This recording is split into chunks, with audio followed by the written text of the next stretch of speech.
Ito guys, yung tips natin sa paggamit ng grinder. Ito ay mali ito. Dahil bakit walang guard? O sakaling mag-grinder kayo, mag-grind, ito ay pupunta sa mukha nyo o sa katawan nyo. Pag naipit ito, pag naghiwalay, maaaring matalisikan yung mata natin. At saka sugatan tayo. Meron iba gumagamit na nagre-reverse ng ganito, mali din yan. Ang tamang pag talaga ng grinder, kailangan may guard siya. Ilagay natin yung guard. Ito yung guard niya.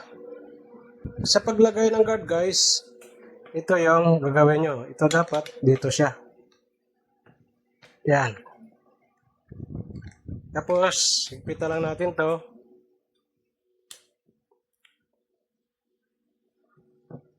Wala higpitan nyo na yan. Ilagay yung ating disc. Kailangan ikutin nyo. Yan. Dapat saktong-sakto sa dito. Yan. Tapos, ilagay natin yung lock ng cutting disc. Higpitan natin. Ito yung panghigpit niya. Isilin natin dito. Yan ang paglagay ng tamang cutting disc. At saka pag pisto ng guard natin. Huwag natin gagawin natin na ganito. Ilagay natin dito. At saka tanggalin natin dito. Yan ang maling gawain ng mga gumagawa.